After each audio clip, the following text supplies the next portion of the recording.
अस्सलाम वालेकुम। ये मेरा खामद है, बहुत गरीब है, कोई वाली वारस नहीं। तो मैं को मदद करे दवाई ले लेने नहीं तो कोई वाह नहीं, कोई किसी नंबर की भी तो अल्लाह ही है वारस है। ये कोई वाली वारस नहीं, बिल्कुल ही। बच्ची बच्चा भी कोई नहीं। खामद मेरा दमे का मरीज़ है। अल्लाह तला का रसूल ही वारस है। तो जब तू मैं को माड़े मोटे बंदे इमदाद कर छड़ देना सर, कोई वाह नहीं। मैंने बंदा बीमार है, मेरा आदमी कोई शह नहीं को जरा मैं लैके जावा। महीना पे आंदा है, मंजी तो पे ना, दमे का मरीज़ है। अल्लाह ही है वारस। मुड़ अस्सलाम वालेकुम।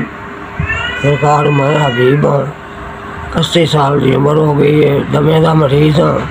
मजदूरी घट नहीं थक जा करा जा भी करे तो डिग पैना नहीं होंगी।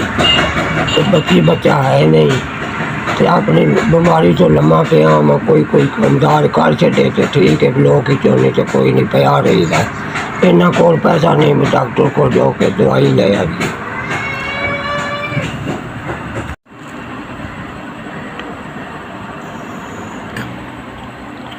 सर मेहरबानी, बहुत शुक्रिया।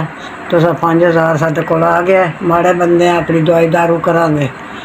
बहुत तुहाडा शुक्रिया, बहुत बहुत शुक्रिया। अल्लाह पाक तुहाडे बच्चों को तंदुरुस्ती जिंदगी देवे। अल्लाह पाक जिंदगी वड्डी देवे। तुहानू अल्लाह चौखी हिम्मत देवे, मस्कीना का खर्चा दे। आमीन। अल्लाह पाक तुहानू जिंदगी दे। सारी मदद आ गई तुहाडी। अल्लाह तुहानू वड्डी जिंदगी दे, तंदुरुस्ती सने बच्चे अल्लाह जी के हटाओ पाए। बड़ी मेहरबानी तुहाडी, शुक्रिया।